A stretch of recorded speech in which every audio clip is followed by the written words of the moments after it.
ಎಲ್ರಿಗೂ ನಮಸ್ಕಾರ.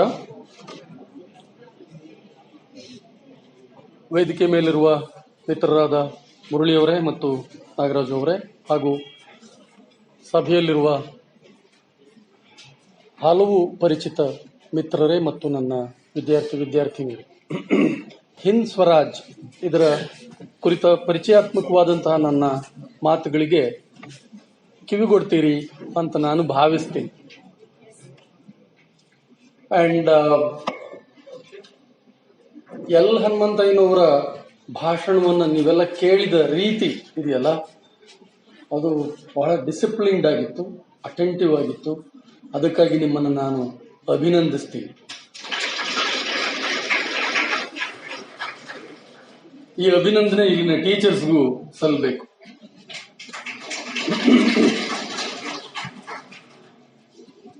ನಾವು ಸಂವಿಧಾನದ ಪೀಠಿಕೆಯನ್ನು ಓದುವ ಮೂಲಕ ಈ ಕಾರ್ಯಕ್ರಮಕ್ಕೆ ಚಾಲನೆಯನ್ನು ಕೊಟ್ವಿ. ಭಾರತಕ್ಕೆ ಸಂವಿಧಾನವನ್ನ ರಚಿಸಿಕೊಳ್ಳುವುದಕ್ಕೆ ಮುಂಚೆ ಇಲ್ಲಿ ಅನೇಕ ಅಲಿಖಿತ ಸಂವಿಧಾನಗಳು ಜಾರಿಯಲ್ಲಿ ಇದ್ದುವು. ಹಿಂದ್ ಸ್ವರಾಜ್ ಪುಸ್ತಕದಲ್ಲಿ ಗಾಂಧೀಜಿ ಒಂದು ಮಾತು ಹೇಳ್ತಾರೆ, ಅಕ್ಷರ ಅನ್ನುವುದು ಒಂದು ಆಯುಧ ಅಂತ. ಇದನ್ನ ಜನ ಸದುಪಯೋಗ ಕೂಡ ಮಾಡ್ಕೊಳ್ತಾರೆ, ದುರುಪಯೋಗ ಕೂಡ ಮಾಡ್ಕೊಳ್ಬಹುದು. ಅಕ್ಷರವೆನ್ನುವ ಆಯುಧವನ್ನ ಭಾರತದಲ್ಲಿ ಸಾವಿರಾರು ವರ್ಷಗಳ ಚರಿತ್ರೆಯಲ್ಲಿ ದುರುಪಯೋಗ ಮಾಡಿಕೊಂಡಿರೋದೇ ಹೆಚ್ಚು. ಅಸಮಾನತೆಯನ್ನು ಒಪ್ಪುವುದಕ್ಕೆ, ಶೋಷಣೆಯನ್ನು ಒಪ್ಪುವುದಕ್ಕೆ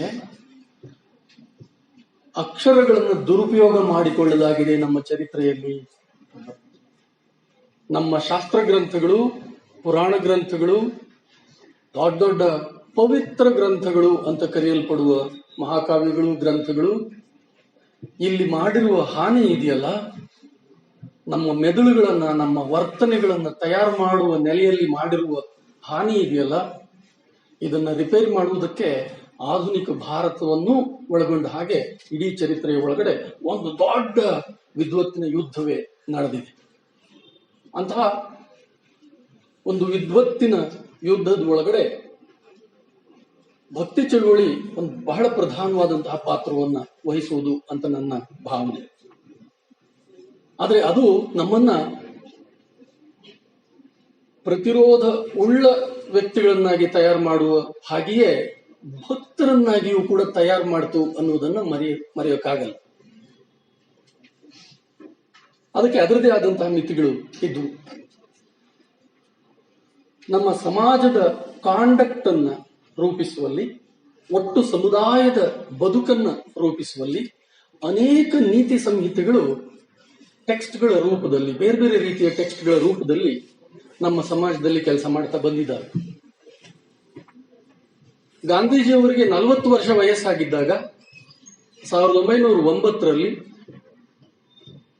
ಈ ಹಿಂದ್ ಸ್ವರಾಜ್ ಅನ್ನುವ ಒಂದು ಕೈಪಿಡಿಯನ್ನ ಗಾಂಧೀಜಿ ರಚಿಸ್ತಾರೆ. ನಾನಿದನ್ನ ಭಾರತೀಯರ ಆಚಾರ ಸಂಹಿತೆ ಅಂತಾನೆ ಕರಿತೀನಿ. ಇದು ಸ್ವಾತಂತ್ರ್ಯ ಹೋರಾಟವನ್ನ ಹೇಗೆ ನಾವು ಕಟ್ಟಿಕೊಳ್ಳಬೇಕು ಮತ್ತು ನಮ್ಮ ಬದುಕನ್ನ ನಾವು ಹೇಗೆ ಕಟ್ಟಿಕೊಳ್ಬೇಕು ಅನ್ನುವಂತಹ ಎರಡೂ ಸಂಗತಿಗಳನ್ನ ಏಕಕಾಲಕ್ಕೆ ತಿಳಿಸುವಂತಹ ಒಂದು ನೀತಿ ಸಂಹಿತೆಯ ಹ್ಯಾಂಡ್ ಬುಕ್ ಇದು ಹಿಂದ್ ಸ್ವರಾಜ್. ಇಲ್ಲಿ ಗಾಂಧೀಜಿಯವರು ಹಲವಾರು ತಮ್ಮ ಸೈದ್ಧಾಂತಿಕವಾದಂತಹ ಕಲ್ಪನೆಗಳನ್ನ ಮಂಡಿಸ್ತಾರೆ. ನಾನು ನಿಮ್ಗೆ ಅವುಗಳನ್ನ ಸ್ವಲ್ಪ ಪರಿಚಯ ಮಾಡಿಕೊಡೋ ನೆಲೆನಲ್ಲೇ ಮಾತಾಡ್ತೀನಿ. ನಾನು ಫೋನ್ ಮಾಡಿ ಮಾತಾಡಿದಾಗ ಅಮರೇಂದ್ರ ಅವರು, ನಿಮ್ಮ ಟಾರ್ಗೆಟ್ ಆಡಿಯನ್ಸ್ ವಿದ್ಯಾರ್ಥಿಗಳು, ಆದ್ರಿಂದ ನೀವು ಸ್ವಲ್ಪ ಸರಳವಾಗಿ ಮಾತಾಡಿ ಅಂತ 2-3 ಸಾರಿ ಹೇಳಿದ್ರು. ನಾನು ಸಾಮಾನ್ಯವಾಗಿ ಸರಳವಾಗಿ ಮಾತನಾಡುವವನು. ನಾನು ಇದುವರೆಗೆ ಮಾತಾಡಿರೋದೆಲ್ಲ ನಿಮ್ಗೆ ಅರ್ಥ ಆಗಿದೆ ಅಂತ ನಾನು ಭಾವಿಸ್ತೀನಿ. ಅರ್ಥ ಆಗಿದೆ ಅಲ್ವಾ? ನೋಡಿ, ಇಲ್ಲಿ ಗಾಂಧೀಜಿ ಸತ್ಯಾಗ್ರಹದ ಕಲ್ಪನೆ, ಯಂತ್ರ ನಾಗರಿಕತೆ ಮತ್ತು ಸಭ್ಯ ನಡವಳಿಕೆ, ಟ್ರೂ ಸಿವಿಲೈಸೇಷನ್ ಕಲ್ಪನೆ, ತಮ್ಮದೇ ಆದಂತಹ ಅಹಿಂಸೆಯ ಕಲ್ಪನೆ, ರಾಷ್ಟ್ರೀಯತೆಯ ಕಲ್ಪನೆ, ಬಡತನದ ವ್ರತದ ಕಲ್ಪನೆ, ಸ್ವರಾಜ್ಯದ ರಾಮರಾಜ್ಯದ ಸ್ವಯಂ ಆಡಳಿತದ ಕಲ್ಪನೆ, ಸಹಬಾಳ್ವೆಯ ಕಲ್ಪನೆ, ಆತ್ಮಬಲ ಮತ್ತು ಪ್ರೇಮದ ಕಲ್ಪನೆಗಳು, ಅಪರಿಗ್ರಹ ತತ್ವದ ಕಲ್ಪನೆ, ಭಾರತೀಯ ಶಿಕ್ಷಣ ಹೇಗಿರಬೇಕು ಅನ್ನುವಂತಹ ಶಿಕ್ಷಣದ ಕಲ್ಪನೆ, ಹೀಗೆ ಹಲವಾರು ಕಲ್ಪನೆಗಳನ್ನ ಇಲ್ಲಿ ಗಾಂಧೀಜಿ ಮಂಡಿಸ್ತಾರೆ. ಗಾಂಧೀಜಿ ಪ್ರಕಾರ ಸತ್ಯಾಗ್ರಹ ಅಂತಂದ್ರೆ ಅದು ಸತ್, ಅಹಿಂಸಾ ಮತ್ತು ತಪಸ್ಯ ಈ ಮೂರರ ಒಂದು ಬ್ಲೆಂಡ್, ಮುಪ್ಪುರಿ. ಭಾರತೀಯ ಆಧ್ಯಾತ್ಮಿಕತೆಯ ಹಿನ್ನೆಲೆಯ ಒಳಗಡೆ ನಮ್ಮ ಮನಸ್ಸು, ನಮ್ಮ ನಡವಳಿಕೆ, ನಮ್ಮ ಬದುಕು ಹೇಗಿರಬೇಕು ಅನ್ನುವ ಕಡೆಗೆ ಗಾಂಧೀಜಿ ಇಲ್ಲಿ ಹೆಚ್ಚಿನ ಒತ್ತನ್ನ ಕೊಡ್ತಾರೆ. ಭಾರತದ ಸ್ವಾತಂತ್ರ್ಯ ಹೋರಾಟಕ್ಕೆ ಒಂದು ಮಾದರಿಯನ್ನ ರೂಪಿಸುವುದು. ನೋಡಿ, ನಾವು ಈಗಾಗಲೇ ನೆನಪಿಸಿಕೊಂಡಿರುವ ಹಾಗೆ 1909 ರಚನೆ ಆಗಿರುವಂತಹ ಕೃತಿ ಇದು. ಈಕೆ ಸುಮಾರು 110 ವರ್ಷಗಳ ಹಿಂದೆ ಬರೆಯಲ್ಪಟ್ಟಿರುವಂತಹ ಕೃತಿ ಇದು. ಸ್ವಾತಂತ್ರ್ಯ ಪೂರ್ವದಲ್ಲಿ ಭಾರತೀಯ ಸ್ವಾತಂತ್ರ್ಯ ಹೋರಾಟ ರೂಪುಗೊಳ್ತಾ ಇದ್ದಂತಹ ಕಾಲದ ಒಳಗಡೆ ಆ ಹೋರಾಟ ಹೇಗೆ ರೂಪುಗೊಳ್ಳಬೇಕು ಅನ್ನುವಂತಹ ರೂಪುರೇಷೆಗಳನ್ನ ರೂಪಿಸಿದಂತಹ ಒಂದು ಕೃತಿ ಇದು.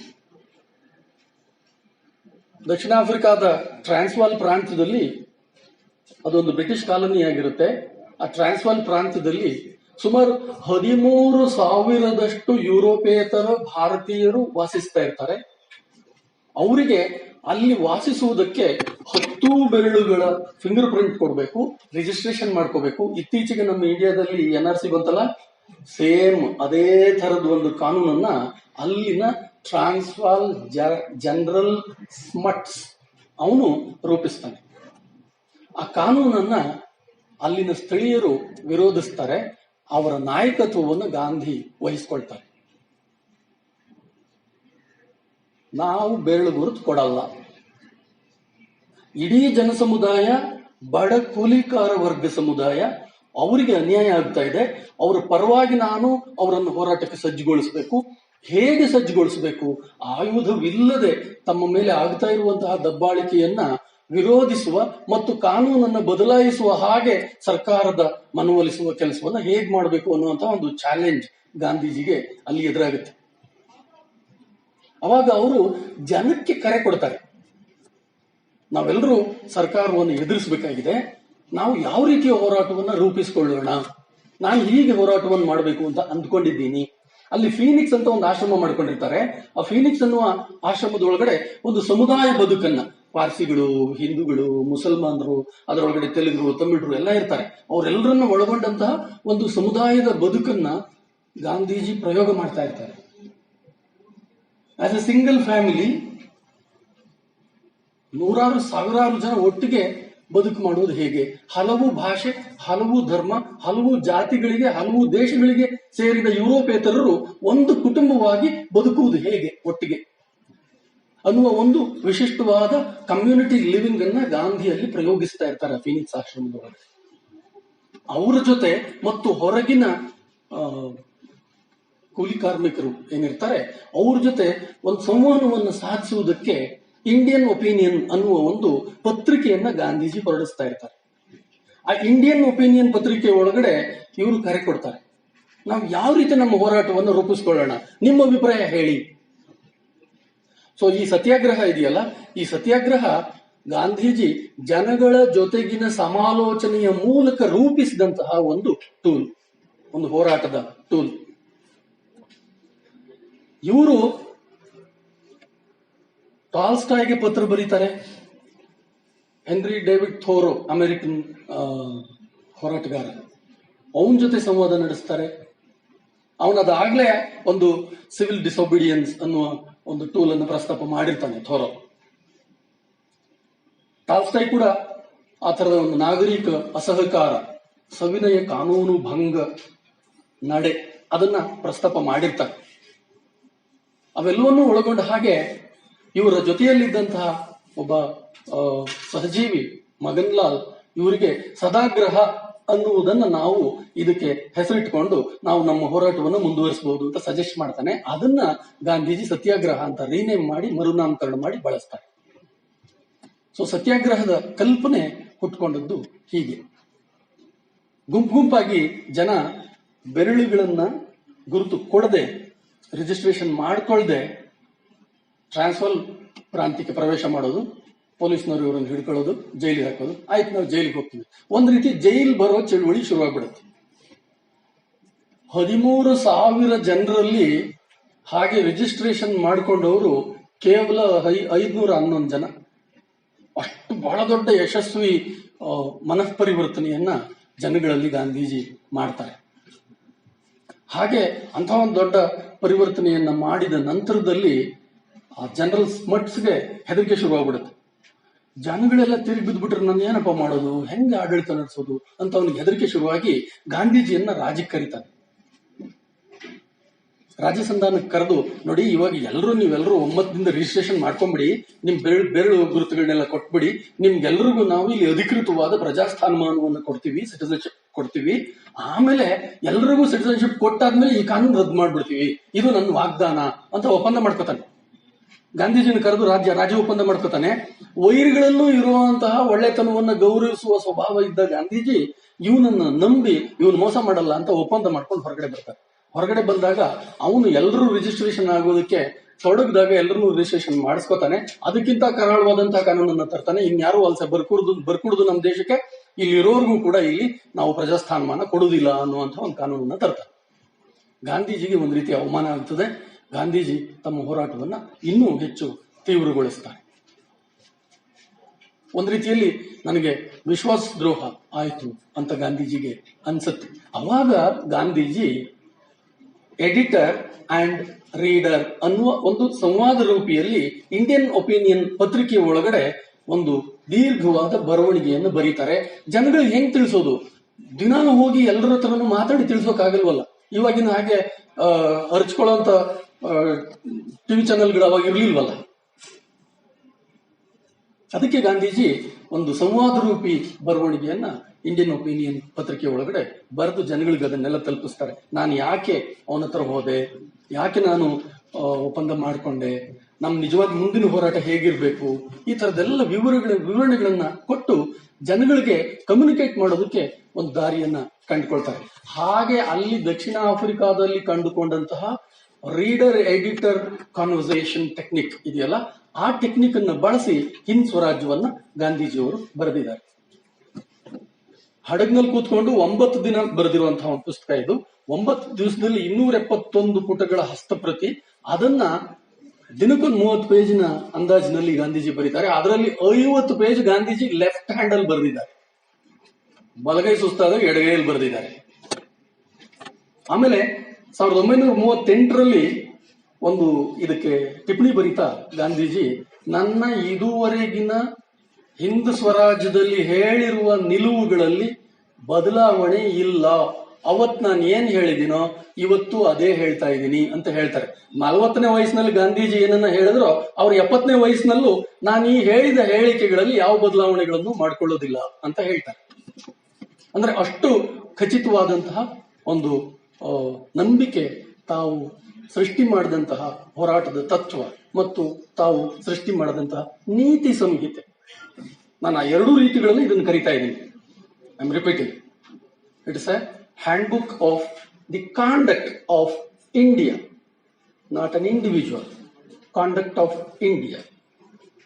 ಇಡೀ ದೇಶದ ಒಂದು ವರ್ತನೆ ಹೇಗಿರಬೇಕು ಅನ್ನುವಂತಹ ಒಂದು ಕೆಲವು ಸೂಚನೆಗಳನ್ನು ಕೊಡುವಂತಹ ಒಂದು ಗ್ರಂಥ, ಒಂದು ಚಿಕ್ಕ ಗ್ರಂಥ. ಎಷ್ಟು ಸಿಂಪಲ್ ಆಗಿದೆ ಇಲ್ಲಿನ ನಿರೂಪಣೆ ಅಂತಂದ್ರೆ, ಯಾವ ಹೊಸ ಅಕ್ಷರಸ್ಥ ಕೂಡ ಓದಿ ಅರ್ಥ ಮಾಡ್ಕೊಳ್ಬಹುದಾದಷ್ಟು ಸಿಂಪಲ್ ಆಗಿ ಇದರ ನಿರೂಪಣೆ ಇದೆ. ಇಲ್ಲಿ ದಾರಿ ಮತ್ತು ಗುರಿ ಇದ್ರ ಬಗ್ಗೆ ಒಂದು ನಿರೂಪಣೆ ಬರುತ್ತೆ. ನಾವು ಸಾಮಾನ್ಯವಾಗಿ ಗುರಿ ತಲುಪೋದು ಇಂಪಾರ್ಟೆಂಟು, ದಾರಿ ಇಂಪಾರ್ಟೆಂಟ್ ಅಲ್ಲ ಅಂತ ಭಾವಿಸ್ತೀವಿ. ದಾರಿ ಹೇಗಾದ್ರೂ ಆಗಿರಬಹುದು, ನಾವು ಹೊಂದ್ಕೊಂಡದ್ದನ್ನು ಸಾಧಿಸಬೇಕು, ಆ ಥರದೊಂದು ವರ್ತನೆ ನಮ್ಮಲ್ಲಿ ಸಾಮಾನ್ಯವಾಗಿರುತ್ತೆ. ಆದ್ರೆ ಗಾಂಧೀಜಿಯವರ ಪ್ರತಿಪಾದನೆ ಗುರಿ ಮತ್ತು ದಾರಿ ಎರಡೂ ಕೂಡ ಶುದ್ಧವಾಗಿರಬೇಕು ಅಂತ ಹೇಳ್ತಾರೆ. ಅಷ್ಟೇ ಅಲ್ಲ, ಇನ್ನೊಂದು ಮಾತನ್ನ ನಾವಿಲ್ಲಿ ಗಮನಿಸಬೇಕು. ಗುರಿ ತಲುಪ್ತೀವಿ, ಆದ್ರೆ ಗುರಿ ತಲುಪಿದ ಕೂಡಲೇ ಬದುಕು ಮುಗ್ದೋಗುತ್ತಾ? ಬದುಕು ಮುಗ್ದೋಗಲ್ಲ. ಗುರಿ ತಲುಪಿದ ನಂತರವೂ ಜೀವನದ ದಾರಿ ಅನಂತವಾಗಿರುತ್ತೆ. ಸೊ ನಾವು ಯಾವುದೋ ಗುರಿಯನ್ನ ಇಟ್ಕೊಳ್ತೀವಿ, ಆ ಗುರಿಯನ್ನ ಸಾಧಿಸುವುದಕ್ಕೆ ಒಂದು ದಾರಿಯನ್ನ ಹಿಡಿತೀವಿ, ಮತ್ತು ಗುರಿಯನ್ನ ಸಾಧಿಸಿದ ನಂತರದಲ್ಲೂ ನಮ್ಮ ಅನಂತ ಬದುಕಿನ ದಾರಿ ಇರುತ್ತಲ್ಲ, ಆ ದಾರಿಯಲ್ಲೂ ನಾವು ಬದುಕ್ತೀವಿ. ಹೀಗೆ ಈ ಮೂರನ್ನು, ದಾರಿ, ಗುರಿ ಮತ್ತು ಆನಂತರದ ಬದುಕಿನ ದಾರಿ, ಈ ಮೂರನ್ನು ನಾವು ಬ್ಲೆಂಡ್ ಮಾಡಿಕೊಂಡು ಈ ಮೂರನ್ನು ನಾವು ಸತ್ಯ ಶುದ್ಧವಾಗಿ ಇಟ್ಕೋಬೇಕು ಅಂತ ಗಾಂಧೀಜಿ ಹೇಳ್ತಾರೆ. ಸೊ ಬರೀ ದಾರಿ ಮತ್ತು ಗುರಿ ಅಲ್ಲ, ಇಡೀ ಬದುಕಿಗೆ ಅನ್ವಯವಾಗುವ ಹಾಗೆ ನಮ್ಮ ಒಂದು ಚಿಂತನೆ, ನಮ್ಮ ನಡವಳಿಕೆ, ನಮ್ಮ ಆಲೋಚನೆ ಇರಬೇಕು ಅನ್ನುವುದು ಗಾಂಧೀಜಿಯವರ ಚಿಂತನೆ. ಇಲ್ಲಿ ಸಿವಿಲೈಸೇಷನ್ ಅನ್ನುವ ಪದವನ್ನ, ನಾಗರಿಕತೆ ಅನ್ನುವ ಪದವನ್ನ ಮತ್ತೆ ಮತ್ತೆ ಮತ್ತೆ ಮತ್ತೆ ಗಾಂಧೀಜಿ ಬಳಸ್ತಾರೆ. ಸಿವಿಲೈಸೇಷನ್ ಅನ್ನುವ ಪದವನ್ನ ಮೊದಲು ಇದನ್ನ ಗಾಂಧೀಜಿ ಬರೆದದ್ದು ಗುಜರಾತಿ ಭಾಷೆನಲ್ಲಿ. ಮಾತೃಭಾಷೆ ಬಗ್ಗೆ ಗಾಂಧೀಜಿಗೆ ತಂದೆ ಆದಂತಹ ಒಂದು ಐಡಿಯಾಲಜಿ ಇತ್ತು. ಎಲ್ಲರೂ ತಮ್ಮ ತಮ್ಮ ಸ್ಥಳೀಯ ಭಾಷೆ, ತಮ್ಮ ತಮ್ಮ ಮನೆ ಭಾಷೆ, ಅದರಲ್ಲೇ ವಿದ್ಯೆಯನ್ನು ಕಲಿಬೇಕು, ಅದರಲ್ಲೇ ಬದುಕನ್ನು ಗ್ರಹಿಸಬೇಕು, ಅದರಲ್ಲೇ ಅಭಿವ್ಯಕ್ತಿಯನ್ನು ಮಾಡಬೇಕು ಅನ್ನುವಂಥ ತೀವ್ರವಾದ ಐಡಿಯಾಲಜಿ, ನಿಲುವು ಇದ್ದಂಥವರು ಗಾಂಧೀಜಿ. ಹಾಗಾಗಿ ಮೊದಲು ಗಾಂಧೀಜಿ ಗುಜರಾತಿ ಭಾಷೆಯಲ್ಲಿ ಇದನ್ನು ಬರೀತಾರೆ. ಅವ್ರು ಹಲವಾರು ಕಡೆ ನಾನು ಬ್ಯಾರಿಸ್ಟರ್ ಆಗಿ ಯಾವ್ದಾದ್ರು ಕೇಸ್ ತಗೊಂಡು ಕೋರ್ಟಲ್ಲಿ ವಾದ ಮಾಡೋಕೆ ಹೋದ್ರೆ ಇಂಗ್ಲಿಷಲ್ಲಿ ವಾದ ಮಾಡಬೇಕು, ಇದು ಎಂತ ದುರಂತರಿ ನಂದು. ಸಾಮಾನ್ಯ ಇಂಗ್ಲಿಷ್ ಬಾರದೇ ಇರುವ ಜನಗಳ ಕೇಸನ್ನ ಅವ್ರ ಕಣ್ಣೆದುರುಗಡೆ ಅವ್ರಿಗೆ ಗೊತ್ತಿಲ್ಲದೆ ಇರೋ ಭಾಷೆನಲ್ಲಿ ನಾನು ಆರ್ಗ್ಯೂ ಮಾಡ್ತಾ ಇರ್ತೀನಿ. ಇದೆಂತ ದುರ್ದೇಶ. ಇಂಥ ದುರ್ದೇಶ ಯಾರಿಗೂ ಬರಬಾರ್ದು. ನನ್ನದಲ್ಲದ ಭಾಷೆಯಲ್ಲಿ ನಾನು ವಿಚಾರವನ್ನು ಗ್ರಹಿಸುವ, ವಿಚಾರವನ್ನು ಅಭಿವ್ಯಕ್ತಿಸುವ, ವಿಚಾರವನ್ನು ಇತರರಿಗೆ ತಿಳಿಸುವ ದುರುದ್ದೇಶ ಯಾರಿಗೂ ಬರಬಾರದು ಅಂತ ಹೇಳ್ತಾರೆ. ಗುಜರಾತಿ ಭಾಷೆಯಲ್ಲಿ ಮೊದಲು ಇದನ್ನ ಬರೆದಂತಹ ಗಾಂಧಿ ಸಿವಿಲೈಸೇಷನ್ ಅನ್ನುವುದನ್ನ ಸಭ್ಯತೆ, ಗುಡ್ ವೇ ಆಫ್ ಲೈಫ್, ಸುಧಾರೋ ಅನ್ನುವುದು ಗುಜರಾತಿ ಪದ ಸಿವಿಲೈಸೇಷನ್ ಅನ್ನುವುದಕ್ಕೆ. ಆ ಸುಧಾರೋ ಅನ್ನುವುದಕ್ಕೆ ಗುಜರಾತಿಯಲ್ಲಿ ಇರುವ ಅರ್ಥ ಸಭ್ಯತೆ ಅಂತ, ಗುಡ್ ಕಾಂಡಕ್ಟ್ ಅಂತ, ಗುಡ್ ವೇ ಆಫ್ ಲೈಫ್ ಅಂತ. ಸೊ ಇಡೀ ಇದ್ರೊಳಗಡೆ ಹಿಂದ್ ಸ್ವರಾಜ್ ಒಳಗಡೆ ಇರುವುದು ಆ ಥರದ ಗುಡ್ ವೇ ಆಫ್ ಲೈಫ್ ಹೇಗಿರಬೇಕು ಅನ್ನುವಂಥ ವಿಚಾರಗಳು. ಈ true civilisation and civilisation, modern civilisation ಅಂತಾರೆ, ಫಾಲ್ಸ್ ಸಿವಿಲೈಸೇಷನ್ ಅನ್ನೋ ಪದನ ಗಾಂಧಿ ಬಳಸಲ್ಲ. ಮಾಡರ್ನ್ ಸಿವಿಲೈಸೇಷನ್ ಅಂತಾರೆ, ಟ್ರೂ ಸಿವಿಲೈಸೇಷನ್ ಅಂತಾರೆ. ಹೀಗೆ ಎರಡನ್ನ ಮುಖಾಮುಖಿ ಮಾಡ್ತಾ ಬ್ರಿಟಿಷರ ನಾಗರಿಕತೆ ಇದೆಯಲ್ಲ, ಅದು ಮಾಡರ್ನ್ ಸಿವಿಲೈಸೇಷನ್, ಅದು ವಿನಾಶಕಾರಿಯಾದ ನಾಗರಿಕತೆ. ಯಂತ್ರ ನಾಗರಿಕತೆ, ನಗರೀಕರಣ ಮತ್ತು ಕೈಗಾರಿಕೀಕರಣ, ಈ ಮೂರನ್ನು ತೀವ್ರವಾಗಿ ಗಾಂಧೀಜಿ ವಿರೋಧಿಸ್ತಾರೆ.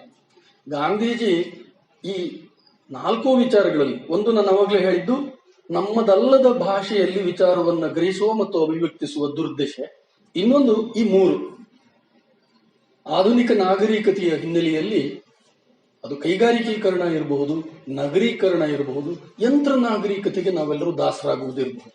ಈ ಎಲ್ಲವುಗಳನ್ನ ಗಾಂಧೀಜಿ ತೀವ್ರವಾಗಿ ವಿರೋಧಿಸ್ತಾರೆ ಈ ಪುಸ್ತಕದ ಒಳಗಡೆ.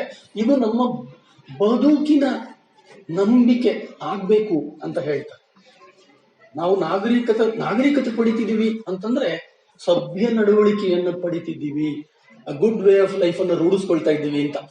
ಇದು ಈ ನಗರೀಕರಣ, ಕೈಗಾರಿಕೀಕರಣ, ಯಂತ್ರ ನಾಗರಿಕತೆ ಮತ್ತು ಅನ್ಯ ಭಾಷೆಯ ದಾಸ್ಯ ಇವೆಲ್ಲವೂ ಈ ಗುಡ್ ವೇ ಆಫ್ ಲೈಫ್ ಇಂದ ಆಚೆ ಇರ್ತಕ್ಕಂಥವು ಅಂತ ಹೇಳ್ತಾರೆ. ಆದ್ರೆ ನಾವು ಇವತ್ತೇನ್ ಮಾಡ್ತಾ ಇದ್ದೀವಿ? ಅವನ್ನೆಲ್ಲ ತಬ್ಕೊಂಡಿದ್ದೀವಿ. ಗಾಂಧೀಜಿ ಏನ್ ಬೇಡ ಅಂತ ಹೇಳಿದ್ರು ಅದನ್ನೆಲ್ಲ ನಾವು ಇವತ್ತು ಉಸಿರಾಡ್ತಾ ಇದ್ದೀವಿ, ಬೇಕು ಬೇಕು ಅಂತ ಇದ್ದೀವಿ. ನಾವು ಅವುಗಳನ್ನೇ ತಲೆ ಮೇಲೆ ಹೊತ್ಕೊಂಡು ಮೆರಿತಾ ಇದ್ದೀವಿ ಮತ್ತು ಅವುಗಳ ಟೂಲ್ಸ್ ಆಗಿ ನಾವು ಬದಲಾಗ್ತಾ ಇದ್ದೀವಿ. ಮುಂದೆ ಗಾಂಧೀಜಿ ಬ್ರಿಟಿಷ್ ಆಡಳಿತದ ಮಾದರಿ ಮತ್ತೆ ಬ್ರಿಟಿಷರ ಬದುಕಿನ ಮಾದರಿ ಇವೆರಡರಿಂದನೂ ನಾವು ಬಿಡುಗಡೆ ಪಡಿಬೇಕಾದಂತ ಅಗತ್ಯ ಇದೆ ಅಂತ ಹೇಳ್ತಾರೆ. ಅವರ ಆಡಳಿತದ ಮಾದರಿಯಿಂದನೂ ಬಿಡುಗಡೆ ಪಡಿಬೇಕು, ಅವರ ಬದುಕಿನ ಮಾದರಿಯಿಂದನೂ ನಾವು ಬಿಡುಗಡೆ ಪಡಿಬೇಕು ಅಂತ ಹೇಳ್ತಾರೆ. ಇನ್ನೊಂದು ಮಾತನ್ನ ಅದನ್ನ ಮುಂದುವರಿಸ್ತಾ ಗಾಂಧೀಜಿ ಹೇಳೋದು, ಹಿಂದೂಸ್ತಾನ ನಿರಂತರವಾಗಿ ಇಂಗ್ಲಿಷ್ ಸ್ಥಾನ ಆಗ್ತಾ ಇದೆ, ಹಿಂದೂಸ್ತಾನ ಆಂಗ್ಲ ಸ್ಥಾನ ಆಗ್ತಾ ಇದೆ. ಹಿಂದೂಸ್ತಾನವನ್ನ ಆಂಗ್ಲ ಸ್ಥಾನವನ್ನಾಗಿ ನಾವೇ ಮಾಡುವುದಾದ್ರೆ ನಮಗೆ ಆ ಸ್ವರಾಜ್ಯ ಬೇಡ. ರಾಕ್ ಫೆಲ್ಲರ್ ಬೇಡ, ಇಂಡಿಯಾದಲ್ಲಿರೋವನೇ ಒಬ್ಬ ರಾಕ್ ಫೆಲ್ಲರ್ ಆಗುವುದಾದ್ರೆ ಆ ರಾಕ್ ಫೆಲ್ಲರ್ ಕೂಡ ಬೇಡ. ಇಲ್ಲೊಬ್ಬ ಸರ್ವಾಧಿಕಾರಿ ಹುಟ್ಟುವುದಾದ್ರೆ ಈ ಸ್ವರಾಜ್ಯ ನಮಗ್ ಬೇಡ ಅಂತ ಗಾಂಧೀಜಿ ಹೇಳ್ತಾರೆ. ಆಮೇಲೆ ದಬ್ಬಾಳಿಕೆ ಮಾಡೋರನ್ನ ಮಾತ್ರ ಓಡಿಸಿದ್ರೆ ಸಾಲಲ್ಲ, ದಬ್ಬಾಳಿಕೆಯ ಪ್ರವೃತ್ತಿಯನ್ನ ಕೊಲ್ಬೇಕು, ದಬ್ಬಾಳಿಕೆಯ ಪ್ರವೃತ್ತಿಯನ್ನು ಓಡಿಸಬೇಕು ಅಂತ ಹೇಳ್ತಾರೆ.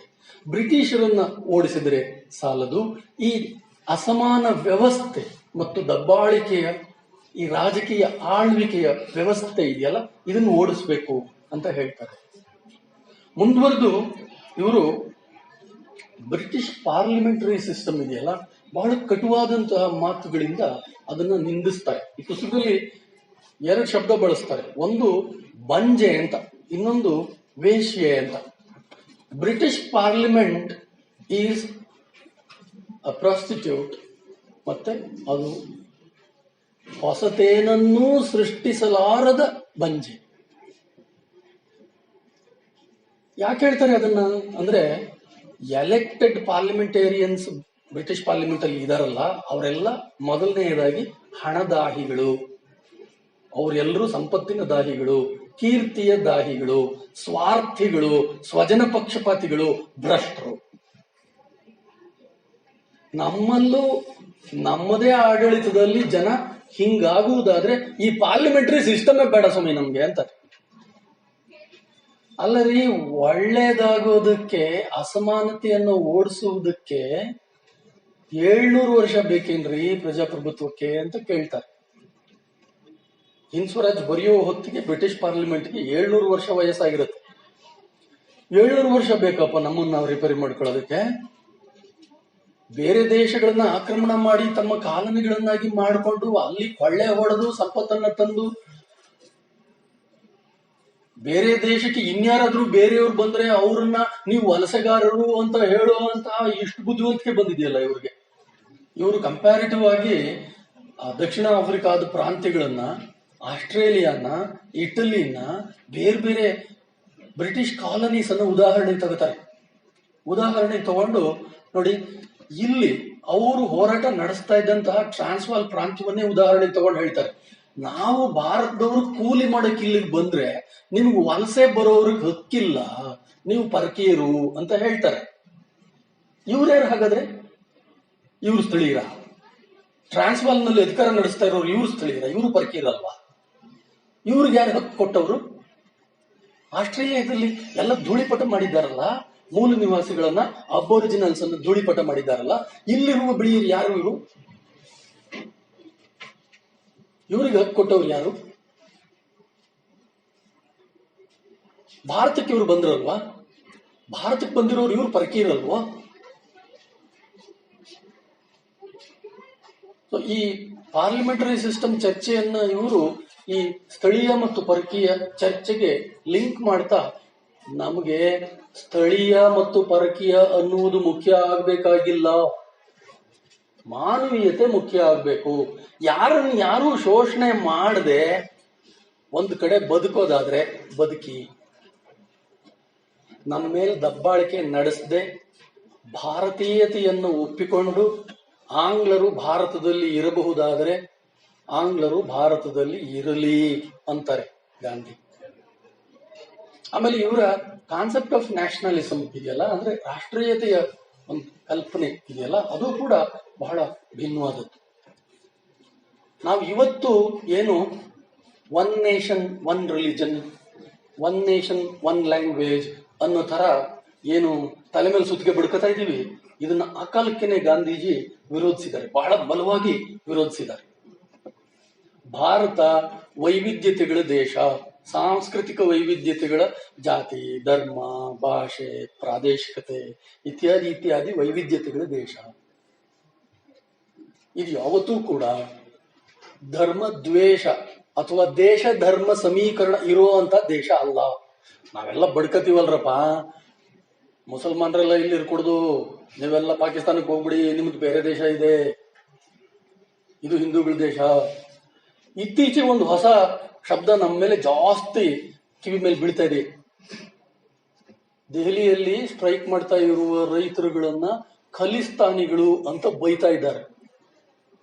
ಸೊ ಒಂದ್ ಕಡೆ ಪಾಕಿಸ್ತಾನಿಗಳು ಅಂತ ಬೈಯೋದು, ಇನ್ನೊಂದ್ ಕಡೆ ಖಲಿಸ್ತಾನಿಗಳು ಅಂತ ಬೈಯೋದು. ಸೊ ಈ ಸ್ಥಳೀಯ ಮತ್ತು ಪರಕೀಯ ಅನ್ನುವ ಈ ನಂಬಿಕೆ ಇದೆಯಲ್ಲ, ಅದನ್ನ ಗಾಂಧೀಜಿ ಒಡಿತಾರೆ. ರಾಷ್ಟ್ರೀಯತೆಯ ಹಿನ್ನೆಲೆಯ ಒಳಗಡೆ ಗಾಂಧೀಜಿ ಇನ್ನೊಂದು ತತ್ವವನ್ನು ಪ್ರತಿಪಾದಿಸ್ತಾರೆ. ಅದೇನಪ್ಪ ತತ್ವ ಅಂತಂದ್ರೆ, ಇಡಿಯಾಗಿ ಯಾವುದೇ ರಾಷ್ಟ್ರ ದ್ವೇಷಕ್ಕೆ ಅರ್ಹ ಅಲ್ಲ ಅಂತ. ಇಂಗ್ಲೆಂಡ್ಗೂ ಹೇಳ್ತಾರೆ ಅದನ್ನ. ಇಂಗ್ಲೆಂಡ್ಗೆ ಏನ್ ಹೇಳ್ತಾರೆ ಗೊತ್ತಾ? ಇಂಗ್ಲೆಂಡ್ ಅಲ್ಲಿರುವ ಎಲ್ಲ ಇಂಗ್ಲಿಷರು ದುಷ್ಟರಲ್ಲ. ಅಲ್ಲಿನ ಹಲವು ಬರಹಗಾರರು, ಸಾಮಾಜಿಕ ಕಾರ್ಯಕರ್ತರು ಈ ಅಸಮಾನತೆಯ ವಿರುದ್ಧ ಇದ್ದಾರೆ. ಇಡಿಯಾಗಿ ರಾಷ್ಟ್ರವನ್ನ ನಾವು ಡೆಮನೈಸ್ ಮಾಡಬಾರ್ದು ಅಂತ ಗಾಂಧೀಜಿ ಹೇಳ್ತಾರೆ. ಆದ್ರೆ ನಾವಿವತ್ತು ಏನ್ ಮಾಡ್ತಾ ಇದ್ದೀವಿ? ಇವತ್ತೇನ್ ಮಾಡ್ತಾ ಇದ್ದೀವಿ? ನಾವು ದೇಶಗಳನ್ನೇ ರಾಕ್ಷಸೀಕರಣ ಮಾಡ್ತಾ ಇದ್ದೀವಿ, ದೇಶದ್ವೇಷವನ್ನ ಬಿತ್ತುತ್ತಾ ಇದ್ದೀವಿ. ಇರಾನ್ ಅಂದ್ರೆ ನಮ್ ತಲೆಗೆ ಬರೋ ಚಿತ್ರ ಬೇರೆ, ಇರಾಕ್ ಅಂದ್ರೆ ನಮ್ ತಲೆಗೆ ಬರೋ ಚಿತ್ರ ಬೇರೆ, ಅಫ್ಘಾನಿಸ್ತಾನ ಅಂದ್ರೆ ನಮ್ ತಲೆಗೆ ಬರೋ ಚಿತ್ರ ಬೇರೆ, ಪಾಕಿಸ್ತಾನ ಅಂದ್ರೆ ನಮ್ ತಲೆಗೆ ಬರೋ ಚಿತ್ರ ಬೇರೆ, ಚೀನಾ ಅಂದ್ರೆ ನಮ್ ತಲೆಗೆ ಬರೋ ಚಿತ್ರ ಬೇರೆ. ಚೀನಾ ಅಂದ್ರೆ ಭಾರತದ ಮೇಲೆ ಯಾವಾಗ್ಲೂ ಕಾಲ್ ಕೆರೆದು ಜಗಳಕ್ಕೆ ನಿಂತ್ಕೊಳ್ಳುವಂತ ಜಗಳಗಂಟರು, ಭಾರತದ ಸೈನಿಕರನ್ನು ಕೊಲ್ಲೋದಕ್ಕೆ ಸಿದ್ಧವಾಗಿ ನಿಂತಿರುವಂತಹ ಜನ. ಆಮೇಲೆ ಸೈನ್ಯದ ವೈಭವೀಕರಣ. ಗಾಂಧೀಜಿ ಬಹಳ ಜೋರಾಗಿ, ಬಹಳ ಸ್ಟ್ರಾಂಗ್ ಆಗಿ ಯುದ್ಧವನ್ನು ವಿರೋಧಿಸ್ತಾರೆ, ಸೈನ್ಯವನ್ನು ವಿರೋಧಿಸ್ತಾರೆ. ಜನ ಸೈನ್ಯಕ್ಕೆ ಸೇರಿಕೊಳ್ಳದೆ ಇರುವುದು ಸತ್ಯಾಗ್ರಹ ಅಂತಾರೆ. We don't want wars. ಆಯುಧಗಳನ್ನ ಹಿಡಿದು ಕೊಲ್ಲುವುದಿದೆಯಲ್ಲ, ಪರಾಕ್ರಮದ ರೀಡೆಫಿನಿಷನ್ ಒಂದನ್ನು ಈ ಪುಸ್ತಕದಲ್ಲಿ ಗಾಂಧೀಜಿ ಕೊಡ್ತಾರೆ. ಪರಾಕ್ರಮ ಅಂದ್ರೆ ಬೇರೆ ದೇಶದ ಮನುಷ್ಯರನ್ನು ದಾಳಿ ಮಾಡಿ ಕೊಲ್ಲುವುದಲ್ಲ ಪರಾಕ್ರಮ. ಬೇರೆ ರಾಜ್ಯದ ರಾಜರುಗಳನ್ನ, ಸೈನಿಕರನ್ನ ಸದೆ ಬಡಿಯೋದೇ ಪರಾಕ್ರಮ ಅಲ್ಲ, ಗೆಲ್ಲೋದು ಪರಾಕ್ರಮ ಅಲ್ಲ. ನಿನ್ನನ್ನ ನೀನು ಆತ್ಮತ್ಯಾಗ ಮಾಡಿಕೊಂಡರೂ ಪರವಾಗಿಲ್ಲ, ಸಮಾನತೆಗಾಗಿ ನಾನು ನನ್ನ ಜೀವನವನ್ನ ಮುಡುಪಾಗಿಡ್ತೀನಿ ಅಂತ ನೀನು ದುಡಿದ್ರೆ ಅದು ನಿಜವಾದ ಹೋರಾಟ, ಅದು ನಿಜವಾದ ಶೌರ್ಯ, ಅದು ನಿಜವಾದ ಪರಾಕ್ರಮ. ಪರಾಕ್ರಮದ ಒಂದು ಹೊಸ ವ್ಯಾಖ್ಯಾನವನ್ನ ಗಾಂಧೀಜಿ ಇಲ್ಲಿ ಕೊಡ್ತಾರೆ. ಮುಂದುವರಿತಾ ಗಾಂಧೀಜಿ ಇನ್ನೊಂದು ಮಾತನ್ನ ಹೇಳ್ತಾರೆ. ಬ್ರಿಟಿಷ್ ಪಾರ್ಲಿಮೆಂಟ್ ಚರ್ಚೆಯನ್ನು ಬೆಳೆಸ್ತಾ ಅಲ್ಲಿರೋ ಜನ ಹೆಂಗಾಗ್ಬಿಟ್ಟಿದ್ದಾರೆ ಅಂದ್ರೆ ಎಲ್ಲರೂ ಪಕ್ಷಗಳು ಗುಲಾಮರಾಗ್ಬಿಟ್ಟಿದ್ದಾರೆ ಅಂತ ಹೇಳ್ತಾರೆ. ಇವತ್ತಿಗೂ ನಮ್ಮ ದೇಶದಲ್ಲೂ ಇದೇ ರೋಗ ಬಡ್ಕೊಂಡಿದೆ. ಇಡೀ ಜನತೆ, ದೇಶದ ಇಡೀ ಜನತೆಯನ್ನ ನಿರ್ದಿಷ್ಟ ಪಕ್ಷಗಳ ದಾಸರನ್ನಾಗಿ, ಭಕ್ತರನ್ನಾಗಿ ಮಾಡುವಂತಹ ರಾಜಕಾರಣ ನಿರಂತರವಾಗಿ ನಡೀತಾ ಇದೆ. ಆಮೇಲೆ ಕುರುಡರು ಸೃಷ್ಟಿಯಾಗ್ತಾ ಇದ್ದಾರೆ, ಪಕ್ಷ ಕುರುಡರು, ಪಾರ್ಟಿ ಬ್ಲೈಂಡ್ಸ್. ನಾನು ಕಾಂಗ್ರೆಸ್ಗೆ ಸೇರಿದ್ದೀನಿ ಅಂದ್ರೆ ಕಾಂಗ್ರೆಸ್ನವ್ರು ಏನ್ ದುರಾಚಾರ ಮಾಡಿದ್ರು ಕಾಂಗ್ರೆಸ್ ಇಸ್ ಗ್ರೇಟ್. ನಾನು ಬಿಜೆಪಿಗೆ ಸೇರಿದ್ದೀನಿ ಅಂದ್ರೆ ಬಿಜೆಪಿ ಅವ್ರು ಏನ್ ದುರಾಚಾರ ಮಾಡಿದ್ರು ಬಿಜೆಪಿ ಇಸ್ ಗ್ರೇಟ್. ಇನ್ನೂ ಒಂದು ಮಾತು ಮುಂದುವರಿಸ್ತಾರೆ. ಅವಾಗೆಲ್ಲ ಎಲೆಕ್ಟ್ರಾನಿಕ್ ಮೀಡಿಯಾ ಇರಲಿಲ್ಲ, ಪ್ರಿಂಟ್ ಮೀಡಿಯಾ ಇತ್ತು, ಅಂದ್ರೆ ಪತ್ರಿಕೆಗಳಿದ್ವು. ಒಂದೊಂದು ಪತ್ರಿಕೆಗಳು ಸಿದ್ಧಾಂತಗಳಿಗೆ, ಪಕ್ಷಗಳಿಗೆ ತಮ್ಮನ್ನ ಮಾರ್ಕೊಂಡ್ಬಿಟ್ಟಿದಾವೆ ಲಂಡನ್ ನಲ್ಲಿ ಅಂತ ಅವ್ರು ಪ್ರವಾಸ ಮಾಡಿ ಬರೀತಾರೆ. ಇದೇ ಪುಸ್ತಕದಲ್ಲಿ ಬರೀತಾರೆ. ಪಕ್ಷಗಳಿಗೆ ಮಾರ್ಕೋಬೇಕಾ ಮೀಡಿಯಾಗಳು? ತಮ್ಮನ್ನು ತಾವು ಮಾರ್ಕೋಬೇಕಾ? ಇವತ್ತಿಗೂ ನಾವು ಕೇಳ್ಕೊಳ್ಬೇಕಾದಂತಹ ಪ್ರಶ್ನೆ, ಯಾಕೆ ಹಿಂದ್ ಸ್ವರಾಜ್ಯ ಇವತ್ತಿಗೂ ರೆಲೆವೆಂಟ್? ಇವತ್ತಿಗೂ ಇದರ ಕೆಲವು ವಿಚಾರಗಳು ಪ್ರಸ್ತುತ ಅಂತಂದ್ರೆ ನಾನ್ ಇಂಥದನ್ನೆಲ್ಲ ಓದಿನೂ ರಿಪೇರಿ ಆಗಿಲ್ವಲ್ಲಪ್ಪ. ಅವಾಗ್ಲೇ ಎಲ್ಲನ್ ಮತ್ತೈನವ್ರು ಹೇಳ್ತಾ ಇದ್ರಲ್ಲ, ಅಲ್ಲ ರೀ, ಹಿಂದೂ ಕೋಡ್ ಬಿಲ್ಗೆ ಅಂಬೇಡ್ಕರ್ ಕಾನೂನು ಮಂತ್ರಿ ಸ್ಥಾನಕ್ಕೇನೆ ರಾಜೀನಾಮೆ ಕೊಟ್ರು, ಹಿಂದೂ ಕೋಡ್ ಬಿಲ್ ಪಾಸ್ ಆಗ್ಲಿಲ್ಲ ಅಂತ ಹೇಳಿ ಪ್ರತಿಭಟನೆ ಮಾಡಿ. ನಮ್ ದೇಶದಲ್ಲಿ ಹೆಣ್ಮಕ್ಳು ಸತ್ಯನಾರಾಯಣ ಪೂಜೆ ಮಾಡುವಾಗ ಸತ್ಯನಾರಾಯಣನ ಭಜನೆ ಮಾಡ್ತಾರಲ್ಲಪ್ಪ, ರಾಯರ ಭಜನೆ ಮಾಡ್ತಾರಲ್ಲಪ್ಪ ಅಂತ ಹೇಳ್ತಾ ಇದ್ರು. ಅಂದ್ರೆ ಇನ್ನೂ ಬದಲಾಗಿಲ್ಲ ನಾವು. ನಮ್ಮ ಕಾಂಡಕ್ಟ್ ಅನ್ನ, ನಮ್ಮ ನಿತ್ಯದ ಆಚಾರ, ನಮ್ಮ ತಲೆಯ ವಿಚಾರ, ನಂಬಿಕೆ, ಇವುಗಳನ್ನ ರೂಪಿಸ್ತಾ ಇರುವಂತಹ ಸಾಧನೆಗಳೇ ಬೇರೆ ಇದಾವೆ ನಮ್ಮ ಸಮಾಜದಲ್ಲಿ. ಸಂವಿಧಾನ ನಮ್ಮ ನಡತೆಯನ್ನ ರೂಪಿಸ್ತಾ ಇಲ್ಲ ನೋಡಿ. ಯಾವುದೋ ಒಂದು ಶಾಸ್ತ್ರ, ನೀವ್ ಯಾರ್ದಾದ್ರು ಮನೆಗೆ ಹೋದ್ರೆ ಕುಂಕುಮ ಹಚ್ಚಿರೋ ಅಂತಹ ಯಾವುದೋ ಒಂದು ವ್ರತ, ಒಂದು ಮಹಾತ್ಮೆ, ಒಂದು ಪುಸ್ತಕ ಸಿಗುತ್ತೆ, ಅವ್ರು ಯಾವತ್ತೂ ಓದಲ್ಲ, ಅದನ್ನ ಪೂಜೆ ಮಾಡ್ತಾರೆ. ಸೊ ಪಠ್ಯಗಳನ್ನ ಪವಿತ್ರೀಕರಿಸಿ ಅದನ್ನ ತಲೆ ಮೇಲೆ ಓದ್ಕೊಂಡು ಮೆರೆಯೋದು. ಕೆಲವು ನಿರ್ದಿಷ್ಟವಾದ ಆಚಾರಗಳಿರ್ತವೆ, ಅವುಗಳನ್ನ ಬಿಡೋದಕ್ಕೆ ನಾವು ಸಿದ್ಧ ಇಲ್ಲ. ನಿಮ್ಮನ್ನ ನಿಜವಾಗಿಯೂ ಹಿಂದ್ ಸ್ವರಾಜ್ ಅಲ್ಲಾಡಿಸ್ಬೇಕು. ನಿಮ್ ಕಾಲೇಜಿನಲ್ಲಿ ಅಂಬೇಡ್ಕರ್, ಗಾಂಧಿ, ಈ ಚಿಂತನೆಗಳನ್ನ, ಇವರು ಬಿತ್ತಿದಂತಹ ಚಿಂತನೆಗಳನ್ನ ನಿಮ್ ತಲೆ ಒಳಗಡೆ ಹಾಕಿಸ್ತಾ ಇದ್ದಾರೆ. ಅಂಬೇಡ್ಕರ್ ಒಬ್ಬರ ಚಿಂತನೆಗಳಿಂದ ಭಾರತ ಪೂರ್ಣ ಆಗುವುದಿಲ್ಲ. ಗಾಂಧಿ ಒಬ್ಬರ ಚಿಂತನೆಗಳಿಂದ ನಮ್ಮ ತಲೆ ಪೂರ್ಣ ಆಗುವುದಿಲ್ಲ. ಹಲವಾರು ಜನ, ಆದ್ರೆ ಯಾರನ್ನು ಓದಬೇಕು, ಯಾರನ್ನು ನಮ್ಮ ತಲೆ ಒಳಗಡೆ ತುಂಬ್ಕೋಬೇಕು ಅನ್ನುವ ವಿವೇಕ ನಮಗಿರ್ಬೇಕು. ಯಾವ ವಿಚಾರನ ನಾವು ನಮ್ಮ ತಲೆ ಒಳಗಡೆ ಹಾಕೋಬೇಕು, ಯಾವ ಆಚಾರನ ನಮ್ಮ ಬದುಕಿನ ಒಳಗಡೆ ರೂಢಿಸ್ಕೊಳ್ಬೇಕು ಅನ್ನೋದು ನಮ್ಮ ತಲೆ ಒಳಗಡೆ ಇರಬೇಕು. ಆ ವಿವೇಕ ಇಂಥವರಿಂದ ನಮ್ಗೆ ಸಿಗುತ್ತೆ, ಇಂಥ ಕೃತಿಗಳಿಂದ ನಮ್ಗೆ ಸಿಗುತ್ತೆ. ಅದಕ್ಕೆ ನಾನು ಇದನ್ನ ಮೊದಲಿಗೆ ಹೇಳಿದ್ದು, ಇದು ಒಂದು ನೀತಿ ಸಂಹಿತೆ. It's a handbook of conduct. ಬರೀ ಫ್ರೀಡಮ್ ಸ್ಟ್ರಗಲ್ಗೆ ಸೂತ್ರಗಳನ್ನ ಅಥವಾ ಗಾಂಧಿಯ ಸೈದ್ಧಾಂತಿಕತೆಯನ್ನ ಪ್ರತಿಪಾದಿಸುವಂತ, ವಿವರಿಸುವಂತಹ ಪುಸ್ತಕ ಅಲ್ಲ ಇದು. ಇವತ್ತಿಗೂ ಕೂಡ it's a handbook of our conducts, ನಮ್ಮ ನಡತೆಗಳನ್ನ ನಿರ್ಧರಿಸುವಂತಹ ಪುಸ್ತಕ. ಅದಕ್ಕೇನೆ ಟ್ರೂ ಸಿವಿಲೈಸೇಷನ್ ಅನ್ನುವುದನ್ನ ಸಭ್ಯತೆ, way of life, good way of life ಅನ್ನುವ ಅರ್ಥದಲ್ಲಿ ಗಾಂಧೀಜಿ ಬಳಸಿದ್ದಾರೆ ಅಂತ ನಾನು ಹೇಳಿದ್ದು.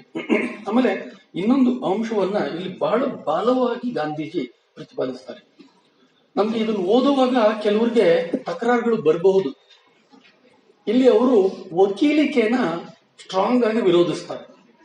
ಲಾಯರ್ ವೃತ್ತಿ ಮತ್ತು ವೈದ್ಯ ವೃತ್ತಿ, ಅವುಗಳನ್ನ ಸ್ಟ್ರಾಂಗ್ ಆಗಿ ವಿರೋಧಿಸ್ತಾರೆ ಗಾಂಧೀಜಿ. ಯಾಕೆ ವಿರೋಧಿಸ್ತಾರೆ ಅಂತಂದ್ರೆ, these professions are becoming elite. ಈ ವೃತ್ತಿಗಳು ಎಲೈಟ್ ಆಗ್ತಾ ಇದ್ದಾವೆ. ಈ ವೃತ್ತಿಗಳು ನಾವು ಬಹಳ ದೊಡ್ಡವರು ಈ ಸಮಾಜದಲ್ಲಿ ಅನ್ನೋ ತರ ಅವರನ್ನ ನಮ್ಮ ತಲೆ ಮೇಲೆ ಕೂರಿಸ್ತಾ ಇದ್ದಾವೆ. ಆಮೇಲೆ ಇವರು ಹಣದ ಬೆನ್ನು ಹತ್ತಿದ್ದಾರೆ. ಡಾಕ್ಟರ್ಗಳು ಹಣದ ಬೆನ್ನು ಹತ್ತಿದ್ದಾರೆ, ಲಾಯರ್ಗಳು ಹಣದ ಬೆನ್ನು ಹತ್ತಿದ್ದಾರೆ.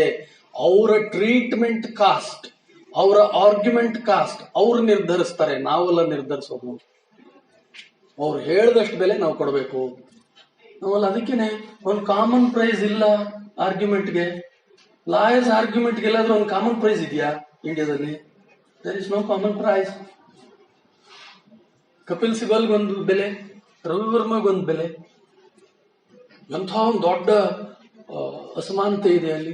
ಅದನ್ನ ಗಾಂಧೀಜಿ ಎಲ್ಲಿಗೆ ಲಿಂಕ್ ಮಾಡ್ತಾರೆ ಅಂತಂದ್ರೆ, ಜನರನ್ನ ಶೋಷಿಸುವಂತಹ ವೃತ್ತಿಗಳಾಗಿ ಇವು ಬೆಳೀತಾ ಇದ್ದಾವೆ. ಯಾವುದೇ ವೃತ್ತಿ ಜನರ ಶೋಷಣೆಯ ಸಾಧನ ಆಗಕೂಡದು. ಹಾಗೇನೆ ಅದನ್ನ ಮತ್ತೆ ಲಿಂಕ್ ಮಾಡ್ತಾರೆ ಗಾಂಧಿ ಅಂತಂದ್ರೆ, ನಮ್ಮೊಳಗಡೆ ಹಲವು ಜ್ಞಾನಗಳು ಇದ್ದಾವೆ ಸಮಾಜದಲ್ಲಿ. ಕೆಲವು ಜ್ಞಾನ ಮಾತ್ರ ಶ್ರೇಷ್ಠ, ಇನ್ ಕೆಲವು ಜ್ಞಾನ ಕನಿಷ್ಠ ಅಂತ ಹೇಳಿ ಜ್ಞಾನಗಳ ತರತಮ ಶ್ರೇಣೀಕರಣ ಆಗ್ಕೂಡುದು ಅನ್ನೋದಕ್ಕೆ ಗಾಂಧಿ ಲಿಂಕ್ ಮಾಡ್ತಾರೆ. ಇವತ್ತು ಹೆಂಗಾಗ್ಬಿಟ್ಟಿದೆ ಅಂತಂದ್ರೆ, ನಮ್ಮಲ್ಲೇ ಇದೆಯಲ್ಲಪ್ಪ, ಸೈನ್ಸ್ ಓದೋರೆಲ್ಲ ಬುದ್ಧಿವಂತರಂತೆ, ಕಾಮರ್ಸ್ ಓದೋರು ಅವ್ರಿಗಿಂತ ಕಡಿಮೆ ಬುದ್ಧಿವಂತರಂತೆ, ಆರ್ಟ್ಸ್ ಓದೋರು ಅವ್ರಿಗಿಂತ ಕಡಿಮೆ ಬುದ್ಧಿವಂತರಂತೆ, ಅದರಲ್ಲೂ ಕನ್ನಡ ಓದೋರು ಎಲ್ಲರಿಗಿಂತ ನಿಕೃಷ್ಟವಂತೆ. ಈ ಜ್ಞಾನಗಳ ಅಸಮಾನ ಶ್ರೇಣೀಕರಣ ಇದೆಯಲ್ಲ, ಇದು ನಮ್ಗೆ ಇವತ್ತೂ ಕೂಡ ಬಳಿಕೊಂಡಿರೋ ಒಂದು ರೋಗ. ಬಹುಶಃ ಇದರಿಂದ ಬಿಡುಗಡೆ ಇಲ್ವೇನೋ. ಆ ಕಾಲಕ್ಕೆ 100 ವರ್ಷದ ಹಿಂದೆನೆ ಗಾಂಧೀಜಿ ಉಗ್ದವ್ರೆ, ಬ್ಯಾಡ್ರಪ್ಪ ಯಾವನು ದೊಡ್ಡವನಲ್ಲ ಕಣ್ರೆ, ಯಾವ ಡಾಕ್ಟ್ರು ದೊಡ್ಡವನಲ್ಲ, ಯಾವ ಲಾಯರು ದೊಡ್ಡವನಲ್ಲ, ಯಾವ politician ದೊಡ್ಡವನಲ್ಲ. No stars.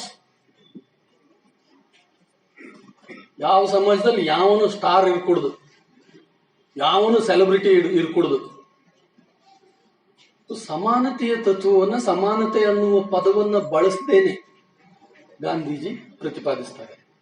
So Gandhi ಈ ಎಲ್ಲವುಗಳ ಮೂಲಕ ಪ್ರತಿಪಾದಿಸ್ತಾ ಇರೋದು ಇವತ್ತು ನಾವೇನು ಡಿಕಾಲನೈಸಿಂಗ್ ಮೈಂಡ್ ಅಂತ ಹೇಳ್ತಾ ಇದ್ದೀವಿ, ಎಪಿಸ್ಟೆಮಲಾಜಿಕಲ್ ಡಿಕಾಲನೈಸೇಷನ್ ಅಂತ ಹೇಳ್ತಾ ಇದ್ದೀವಿ, ಎಪಿಸ್ಟೆಮಲಾಜಿಕಲ್ ಡಿಸೊಬಿಡಿಯನ್ಸ್ ಅಂತ ಹೇಳ್ತಾ ಇದ್ದೀವಿ, ಮೆಜಾರಿಟೇರಿಯಾನಿಸಂ ಅಂತ ಹೇಳ್ತಾ ಇದ್ದೀವಿ. ಅಂದ್ರೆ ಬಹುಸಂಖ್ಯಾತವಾದ ಪ್ರಜಾಪ್ರಭುತ್ವದ ಒಳಗಡೆ ನಿಜವಾಗಿಯೂ ಕೆಲವೊಮ್ಮೆ ಸತ್ಯವನ್ನ, ಸಹಜತೆಯನ್ನ, ಪ್ರತಿಭೆಯನ್ನ ಕೊಲ್ತಾ ಇರುತ್ತೆ. ನೋಡಿ, ನಮ್ಮಲ್ಲಿ ಪ್ರಜಾಪ್ರಭುತ್ವ ವ್ಯವಸ್ಥೆ ಹೆಂಗಾಗಿದೆ ಅಂತಂದ್ರೆ ಜಾಸ್ತಿ ಜನ ಎಲ್ಲಿರ್ತಾರೋ ಅವ್ರು ಹೇಳಿದ್ದೇ ನ್ಯಾಯ. ಒಬ್ಬ 1,500 ವೋಟ್ ತಗೊಂಡವನ್ ಎದುರಿಗೆ 1,499 ವೋಟ್ ತಗೊಂಡವನ್ ಸೋತ್ ಹಾಗೆ. ಸೊ ಬಹುಸಂಖ್ಯಾತತೆ ಇದೆಯಲ್ಲ, ಅದು ನಮ್ಮ ತಲೆ ಮೇಲೆ ಹತ್ಕೊಂಡು ತುಳಿತಾ ಇದೆ. ಹೆಚ್ಚು ಜನ ಕುದುರೆಗೆ 5 ಕಾಲು ಇರ್ತವೆ ಕಣ್ರಿ ಅಂದ್ರೆ ಇಲ್ಲ 4 ಕಾಲು ಇರ್ತವೆ ಅಂತ ಯಾರು ಹೇಳಬಾರ್ದು, ಎಸ್ ಎಸ್ ಅನ್ಬೇಕು. ಸೊ ಬಹುಜನಾಭಿಪ್ರಾಯ ಇದೆಯಲ್ಲ, ಬಹುಜನಾಭಿಪ್ರಾಯ ಹಂಗೆ ನಮ್ಮ ತಲೆ ಮೇಲೆ ಹತ್ಕೊಂಡು ತುಳಿತಾ ಇದೆ. ಅದನ್ನ ಗಾಂಧೀಜಿ ಬಹಳ ಹಿಂದೆನೆ ಈ ಹಿಂದ್ ಸ್ವರಾಜ್ ಒಳಗಡೆ ಪ್ರಸ್ತಾಪ ಮಾಡಿದ್ದಾರೆ. ಪ್ರಸ್ತಾಪ ಮಾಡಿ ಈ ತರದ್ದೊಂದು ಇರ್ಕೂಡುದು ಅಂತ. ಹಾಗಾದ್ರೆ ಈ ವೈದ್ಯ ವೃತ್ತಿ, ಈ ವಕೀಲಿ ವೃತ್ತಿ, ಇವುಗಳನ್ನೆಲ್ಲ, ಈ ಕೋರ್ಟ್ ಸಿಸ್ಟಮ್, ಈ ಹೊಸ ನ್ಯೂ ಅಲೋಪತಿ ಇದನ್ನೆಲ್ಲ ಬಿಟ್ಬಿಟ್ಟು ಏನ್ ಮಾಡ್ಬೇಕು? ಪರ್ಯಾಯ ಏನು? ಪರ್ಯಾಯನು ಅವರೇ ಸಜೆಸ್ಟ್ ಮಾಡ್ತಾರೆ, ಗಾಂಧಿನೇ ಇದ್ರೊಳಗಡೆ ಸಜೆಸ್ಟ್ ಮಾಡ್ತಾರೆ. ಕೆಲವರು ತಕರಾರು ಇಟ್ಟೋದು ಹಿಂದ್ ಸ್ವರಾಜನ್ನು ಓದುವಾಗ ಈ ಪರ್ಯಾಯಗಳ ಬಗ್ಗೆ. ಗಾಂಧೀಜಿ ಪರ್ಯಾಯ ಏನ್ ಸಜೆಸ್ಟ್ ಮಾಡ್ತಾರೆ ಅಂದ್ರೆ, ನಾಟಿ ವೈದ್ಯ ನಮ್ಮಲ್ಲಿ ಇತ್ತಪ್ಪ, ತುಂಬಾ ಲೋ ಕಾಸ್ಟ್ ಟ್ರೀಟ್ಮೆಂಟ್ ಸಿಸ್ಟಮ್, ಮನೆ ವೈದ್ಯ ನಮ್ಮಲ್ಲಿ ಇತ್ತಪ್ಪ, ಅದನ್ನೇ ಮಾಡ್ಕೊಳ್ಳೋಣ. ಆಮೇಲೆ ನಾವು ಹೊಸ ಹೊಸ ರೋಗಗಳನ್ನ ಪಡೆಯುವ ಜೀವನ ವಿಧಾನವನ್ನ ಮೊದಲು ಬಿಡಬೇಕು ಅಂತ ಹೇಳ್ತಾರೆ ಗಾಂಧಿ. ನಮ್ಮ ಜೀವನ ವಿಧಾನವೇ ಹೊಸ ಹೊಸ ರೋಗಗಳಿಗೆ ಕಾರಣ ಆಗಿದೆ. ಅದರಲ್ಲೂ ಹಣದ ದಾಹ ಇದೆಯಲ್ಲ, ಇದು ಇವತ್ತು ನಮ್ಗೆಲ್ಲರಿಗೂ ಗೊತ್ತು.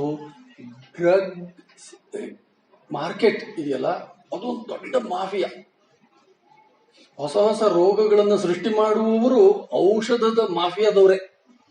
ಅವ್ರಿಗೆ ಔಷಧಿ ಸೇಲ್ ಆಗ್ಬೇಕಲ್ಲಪ್ಪ, ಅದಕ್ಕೆ ಹೊಸ ರೋಗ ಸೃಷ್ಟಿ ಮಾಡ್ತಾರೆ. ಈ ತರದ ಒಂದು ವ್ಯಾಪಾರಿ ರಾಜಕಾರಣ ಇದೆಯಲ್ಲ, ಈ ವ್ಯಾಪಾರಿ ರಾಜಕಾರಣವನ್ನು ಬಹಳ ಜೋರಾಗಿ ಹಿಂದ್ ಸ್ವರಾಜ್ ಒಳಗಡೆ ಗಾಂಧೀಜಿ ವಿರೋಧಿಸ್ತಾರೆ. ನೋಡ್ರಿ, ನಾವು ಓಡಿಸ್ಬೇಕಾಗಿರೋದು ವ್ಯಾಪಾರಿ ಪ್ರವೃತ್ತಿನ. ವ್ಯಾಪಾರಕ್ಕೋಸ್ಕರನೇ ಬ್ರಿಟಿಷ್ನವ್ರು ಇಲ್ಲಿ ಬಂದದ್ದು, ನಮ್ಮನ್ನು ಆಳಕ್ಕಲ್ಲ. ನಾವೇನ್ ಮಾಡಿದ್ವಿ? ನಮ್ಮನ್ನು ಆಡ್ರಿ ಅಂತ ಅವ್ರನ್ನ ಬಿಟ್ಕೊಂಡ್ವಿ. ಗಾಂಧಿ ಆರ್ಗ್ಯುಮೆಂಟ್ ಅದೇನೆ. ನಮ್ಮ ಗುಲಾಮಗಿರಿಗೆ ಕಾರಣ ಪಾಶ್ಚಾತ್ಯರನ್ನ ನಮ್ಮಲ್ಲಿ ಒಳಜಗಳದಿಂದ ನೆಲೆಯೂರುವ ಹಾಗೆ ನಾವೇ ಮಾಡಿದ್ದು ಅಂತ ಗಾಂಧೀಜಿ ಹೇಳ್ತಾರೆ. ಹಲವಾರು ಜನ ಇತಿಹಾಸಕಾರರು ಇದನ್ನು ವ್ಯಾಖ್ಯಾನ ಮಾಡಿ ನಮ್ಗೆ ಈಗಾಗಲೇ ಹೇಳಿದ್ದಾರೆ.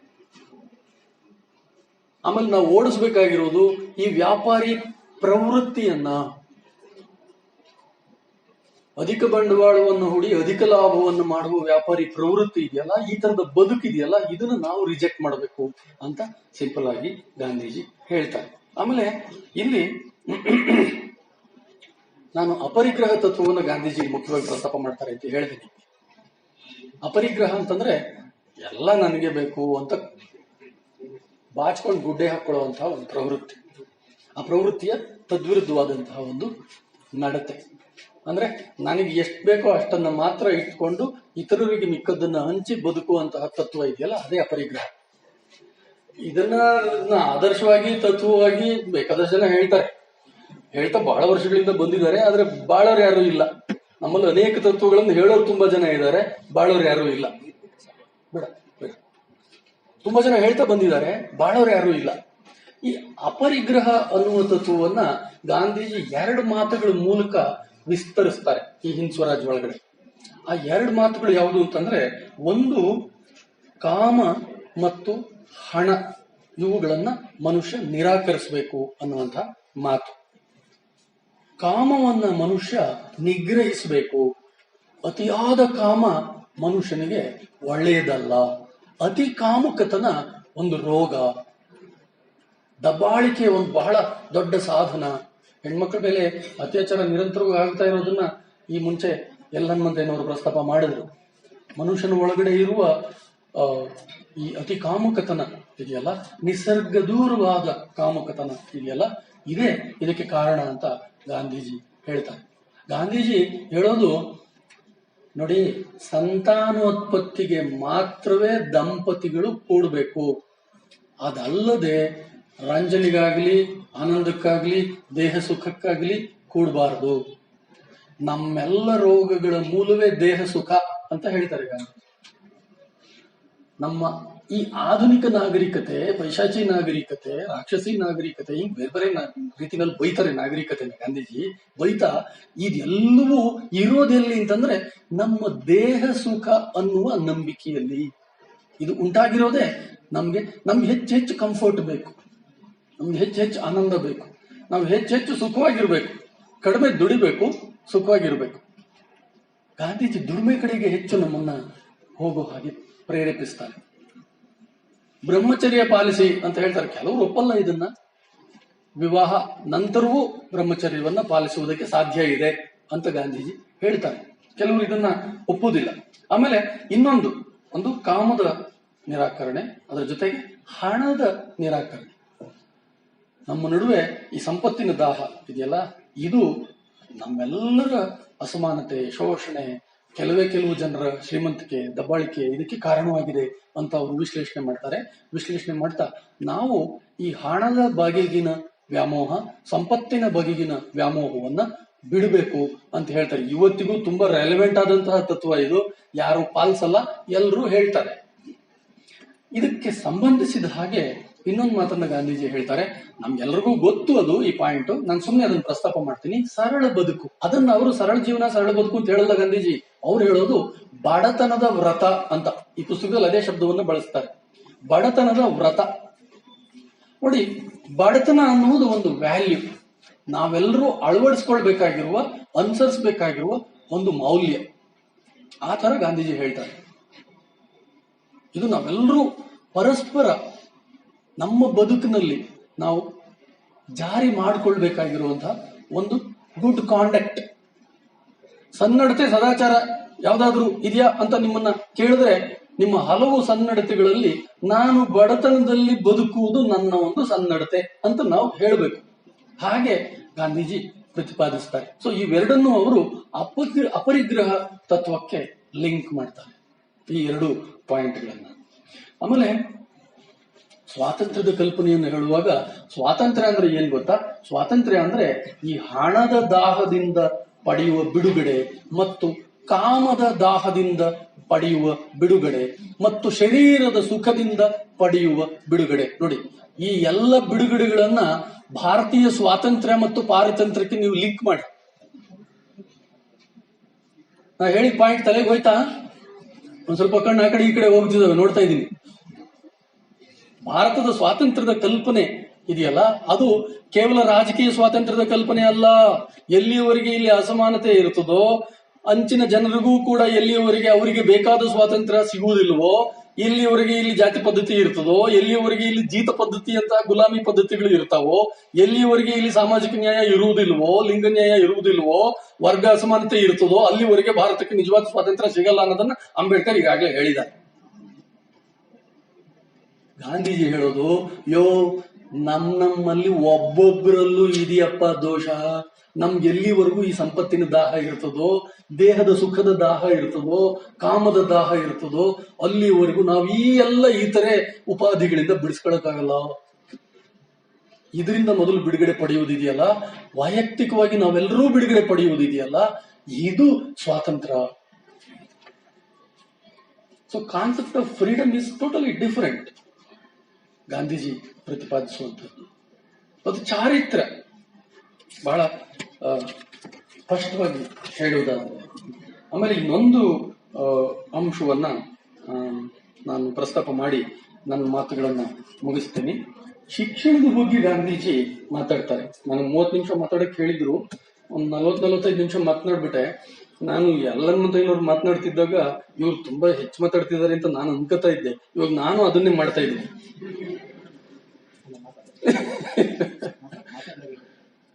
ಒಂದೇ ಒಂದು ಪಾಯಿಂಟ್ ಹೇಳ್ಬಿಟ್ಟು ನನ್ನ ಮಾತು ಮುಗಿಸ್ತೀನಿ.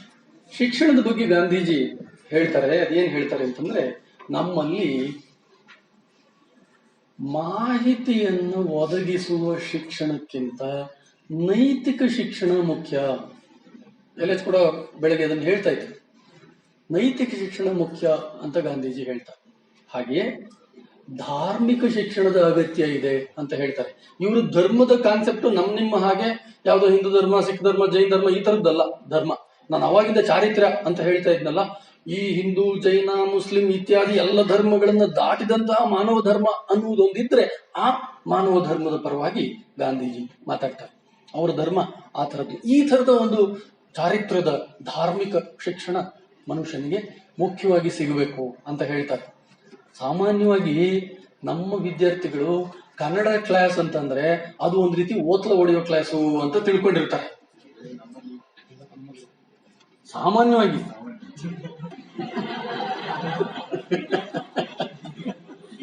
ನಿಮ್ ಕಾಲೇಜ್ ಅಂತಲ್ಲ, ಸಾಮಾನ್ಯವಾಗಿ ಆ ತರದೊಂದು ತಿಳುವಳಿಕೆ ಇದೆ ವಿದ್ಯಾರ್ಥಿಗಳಲ್ಲಿ. ಎಂಜಾಯ್ ಮಾಡುವಂತಹ ಒಂದು ವೇಳೆ ಅದು. ಎಲ್ಲೋ ಕಾಮರ್ಸ್, ಎಕನಾಮಿಕ್ಸ್ ತಲೆ ಮೇಲೆ ಮೊಳೆ ಹೊಡೆಸ್ಕೊಂಡು ಅವ್ರಿಗೆ ಸುಸ್ತಾಗ್ಬಿಟ್ಟಿರ್ತದೆ. ಇದು ಸ್ವಲ್ಪ ರಿಲ್ಯಾಕ್ಸ್ ಆಗುವಂತಹ ಅವಧಿ ಅನ್ನೋ ತರದ ಭಾವನೆ ಕೆಲವು ಮಕ್ಕಳಲ್ಲಿ ಇರುತ್ತೆ. ಎಲ್ಲರಲ್ಲೂ ಇರಲ್ಲ, ಕೆಲವು ಮಕ್ಕಳಲ್ಲಿ ಇರುತ್ತೆ. ನಾನು ಯಾಕೆ ಹೇಳ್ತಾ ಇದ್ದೀನಿ ಈ ಮಾತನ್ನ ಅಂತಂದ್ರೆ, ನಮ್ಮಲ್ಲಿ ಈ ಸಾಹಿತ್ಯವನ್ನ ಓದಿದಾಗ ನಮ್ಗೆ ತಿಳುವಳಿಕೆ ಮತ್ತು ಬೇರೆ ಬೇರೆ ನಾವು ಹೇಗೆ ನಮ್ಮ ನಡವಳಿಕೆಯನ್ನು ರೂಪಿಸ್ಕೊಳ್ಬೇಕು ಅನ್ನುವಂತಹ ಈ ವಿಚಾರ ಸಿಗೋದ್ರ ಜೊತೆಗೆ ನಮ್ಗೊಂದು ಆನಂದ ಕೂಡ ಸಿಗುತ್ತೆ ಕ್ಲಾಸಲ್ಲಿ.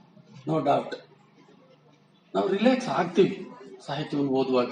ಯಾಕೆ ನಾವು ಭಾಷೆಯ ಹೆಸರಿನೊಳಗಡೆ ಹೆಚ್ಚು ಹೆಚ್ಚು ಮತ್ತೆ ಮತ್ತೆ ಸಾಹಿತ್ಯವನ್ನ ಕಲಿಸ್ತಾ ಇದ್ದೀವಿ ಅಂತಂದ್ರೆ, ನಮ್ಗೆ ನೈತಿಕ ಶಿಕ್ಷಣ ಇದೆಯಲ್ಲ ಬಹಳ ಮುಖ್ಯವಾದದ್ದು ಬದುಕಿಗೆ. ನಾವು ಬದುಕಿಗೆ ಸಜ್ಜಾಗುವುದು ಇದೆಯಲ್ಲ ಅದು ಬಹಳ ಮುಖ್ಯವಾದದ್ದು. ಪರೀಕ್ಷೆಗೆ ಸಜ್ಜಾಗೋದಲ್ಲ, ಬದುಕಿಗೆ ಸಜ್ಜಾಗೋದು ಅದು ಬಹಳ ಮುಖ್ಯವಾದದ್ದು. ಅಂತ ಕೆಲಸವನ್ನ ಲ್ಯಾಂಗ್ವೇಜ್ ಕ್ಲಾಸಸ್, ಆಪ್ಷನಲ್ ಕ್ಲಾಸಸ್ ನಿರ್ವಹಿಸ್ತವೆ ಅಂತ ನಾನು ಭಾವಿಸಿದ್ದೀನಿ. ಆ ಕಡೆಗೆ ಗಾಂಧೀಜಿಯವರು ಹೆಚ್ಚು ಒತ್ತನ್ನು ಕೊಡ್ತಾರೆ. ನಾವು ಭಾರತದಲ್ಲಿ ಗುಲಾಮರಾಗೋದಕ್ಕೆ ಮೆಕಾಲೆ ಸಿಸ್ಟಮ್ ಆಫ್ ಎಜುಕೇಶನ್ ಅನ್ನು ಅಳವಡಿಸಿಕೊಂಡದ್ದೇ ಮುಖ್ಯವಾದ ಕಾರಣ ಅಂತ ಕೂಡ ಹೇಳ್ತಾರೆ. ಭಾರತದಲ್ಲಿ ನಾವೆಲ್ಲರೂ ದಾಸ್ಯದಲ್ಲಿ ಉಳಿಯೋದಕ್ಕೆ, ಗುಲಾಮರಾಗೋದಕ್ಕೆ ಹಲವು ಕಾರಣಗಳಿದಾವೆ. ಗಾಂಧಿ ಹೇಳುವ ಒಂದು ಕಾರಣ, ನಾವು ಮೆಕಾಲೆ ಸಿಸ್ಟಮ್ ಆಫ್ ಎಜುಕೇಶನ್ ಏನ್ ನಾವು ಇಲ್ಲಿ ಅಳವಡಿಸ್ಕೊಂಡ್ವಿ ಅದು ಒಂದು ಮುಖ್ಯವಾದ ಕಾರಣ. ಅದರಿಂದ ನಾವು ಬಿಡುಗಡೆ ಪಡಿಬೇಕು ಅಂತ ಹೇಳ್ತಾರೆ. ಹಾಗೆ ಹೇಳ್ತಾ ಅಕ್ಷರ ಕಲಿಕೆ ಅಂತ ಅನ್ನುವುದು ಒಂದು ಸದಾಚಾರದ ಕಲಿಕೆ ಅಂತ ಅವರು ಹೇಳ್ತಾರೆ.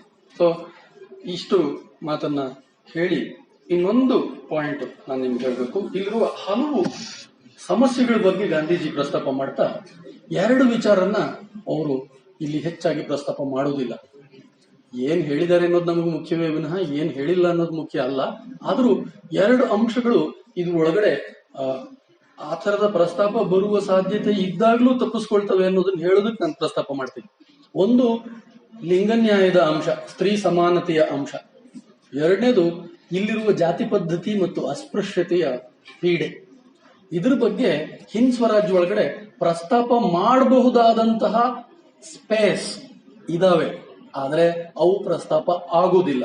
ಆದರೆ 1938ರಲ್ಲಿ ನಾನು ಇಲ್ಲಿ ಬರೆದಿರೋದು ಏನನ್ನೂ ಬದಲಾಯಿಸಲಾರೆ ಅಂತ ಗಾಂಧೀಜಿ ಹೇಳಿದರೂ, ಆ ನಂತರದಲ್ಲಿ ಗಾಂಧೀಜಿ ಈ 2 ವಿಚಾರಗಳಲ್ಲಿ ತುಂಬಾ ಬದಲಾದರು. ಸ್ತ್ರೀ ಸಮಾನತೆಯ ವಿಚಾರದಲ್ಲಿ ಆರಂಭದಲ್ಲಿ ಗಾಂಧೀಜಿಗೆ ಇದ್ದ ನಿಲುವುಗಳು ಬದಲಾದವು.